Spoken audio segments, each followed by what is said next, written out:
Namaste. So today I'm going to read Book 5, Chapter 5, on the defeat of the Danava forces of Mahesa. Om Vakratuna Mahakaya Surya Koti Samabhava.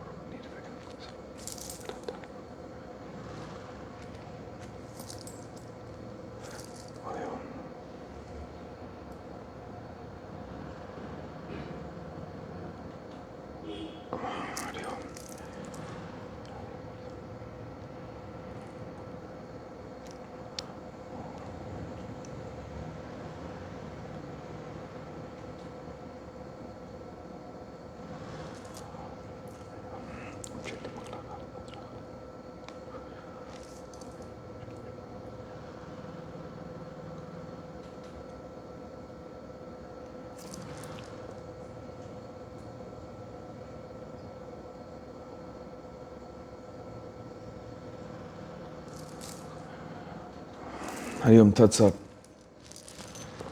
Vyasa said, the thousand-eyed Indra, hearing this, again asked to Brihaspati that he would make preparations for war against Mahesasura. Without effort, kingdoms are not attained, nor happiness, nor fame, nor anything. Those who are weak, they extol effortlessness. Oh my God. Effortlessness. But the powerful never praise that. Knowledge is the ornament of the ascetics, and contentment is the ornament of the brahmanas.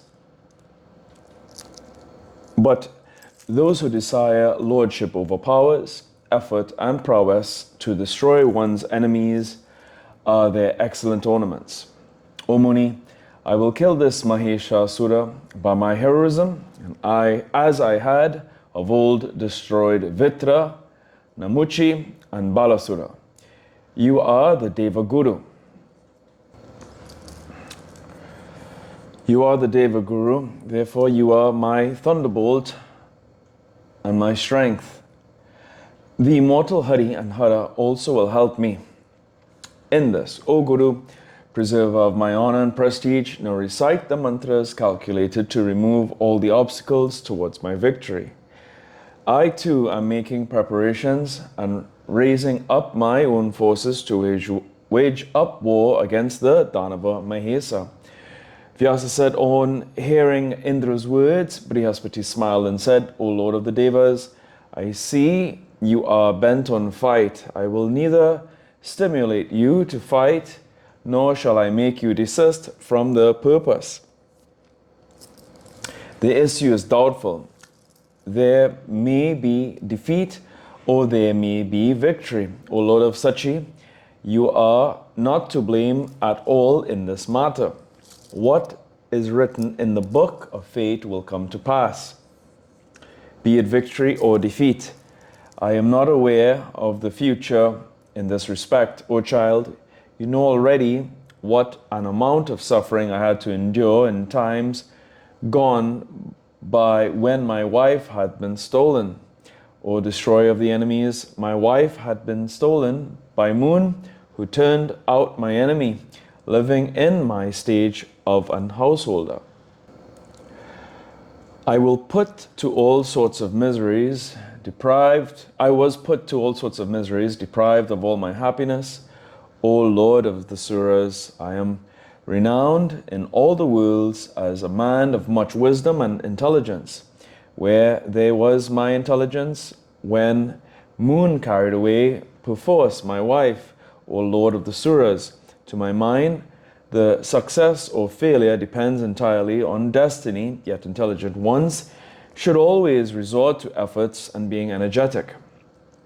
Vyasa said, O king, on hearing the words of Brihaspati, pregnant with truth, Indra went with him to Brahma, took his refuge, and saluting him said, O grandsire, the Danava is collecting a big army and wants to conquer and take possessions of the heavens. All the other Danavas have enrolled themselves in the list of his army. They are eager to fight, and they are all very powerful and skilled in arts of warfare. I am therefore very afraid and have come to you. You know everything. Please help me in this matter. Brahma said, we all will go today to the Mount Kailasa and take Sankara with us and go to Vishnu. They all, the Devas assembled, will hold a council and consider the time and place when it will be settled whether it is proper or not to fight. For one who dares to do any act without considering one's strength and without any judgment, certainly courts his own downfall. Vyasa said, O king, hearing this, Indra with the other Lokapalas and Devas, headed by Brahma, went to Kailasa. Then they came to Shankara and sang Vedic hymns to him. Maheswara became very much pleased, and they, taking him, went to Vaikuntha, the abode of Vishnu. Indra saluted Vishnu and sang hymns to him, and told him about his errand thus. Mahesa has become very haughty on account of the favor bestowed on him, and therefore we are very afraid, and therefore ask your help to relieve us from this danger.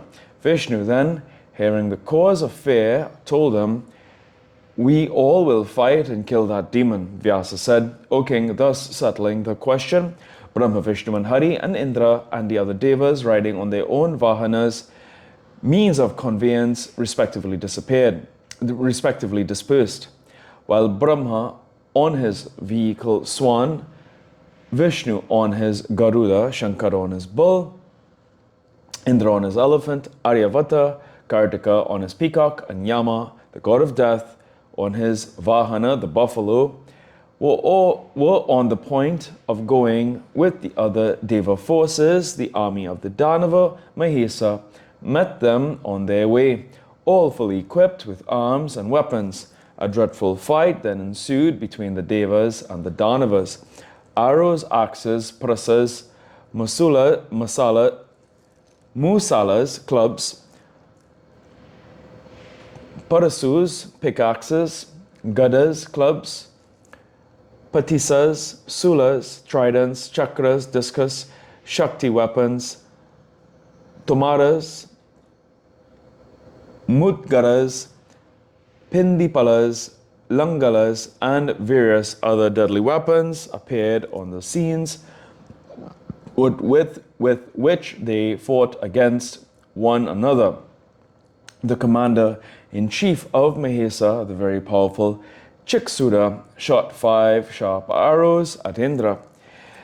The ever-ready and light-handed Indra too, with his arrows, cut off all of them and struck at his heart heavily with his Ardha Chandra, half-moon arrow.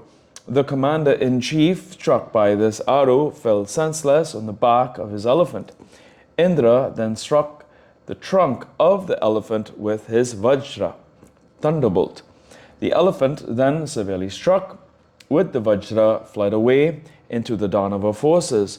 The lord of the Danavas, seeing this, got very angry and addressed the general Vidala. O hero, you are very powerful. Go then and kill first the haughty Indra, then kill Varuna and other devas and come back to me. Vyasa said, the very powerful Asura, Vidala, on receiving the order, came up at once to Indra, mounted on a very furious elephant. Seeing him coming, Vasava shot at him angrily with very terrible and most powerful arrows that looked like deadly snakes.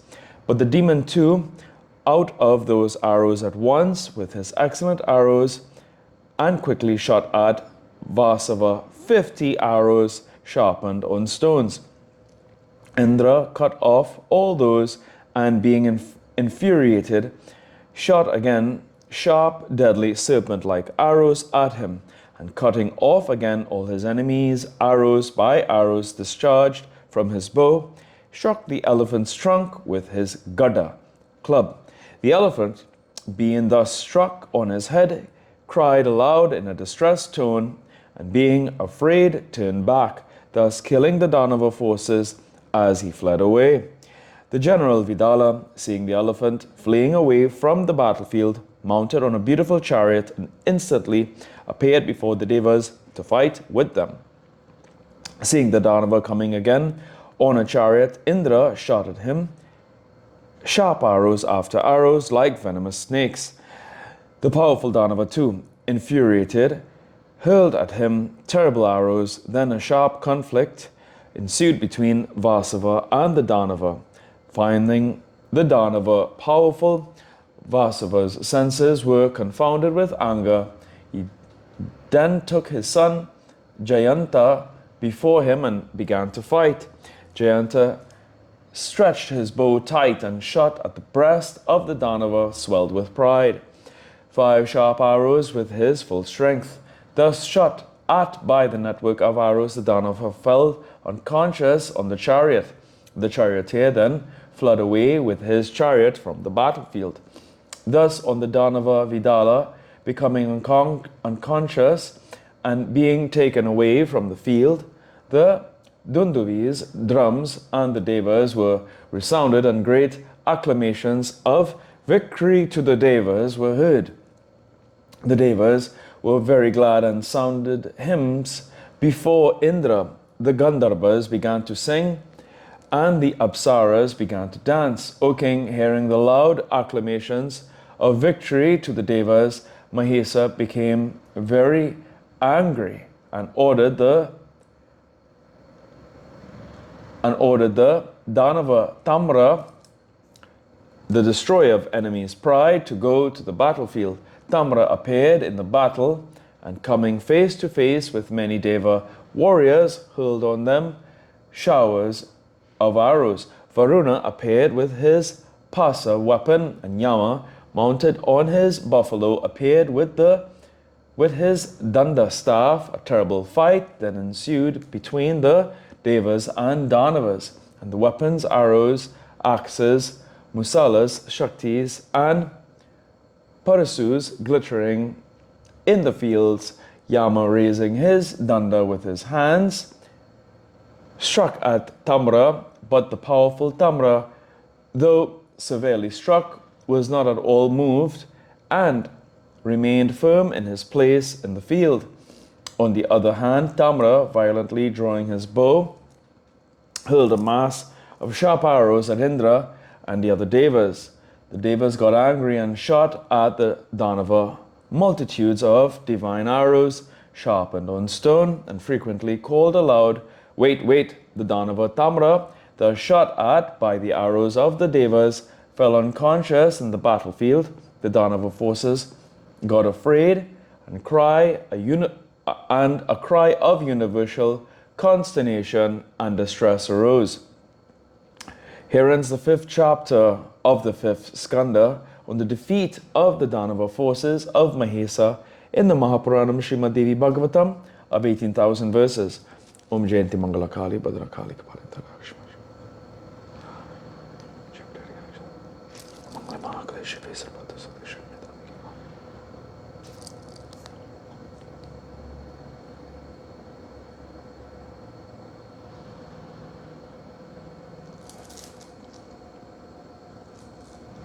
Om Tvaya Mata, Chapita Tvaya, Tvaya Bandhu, Shatra Sakatu.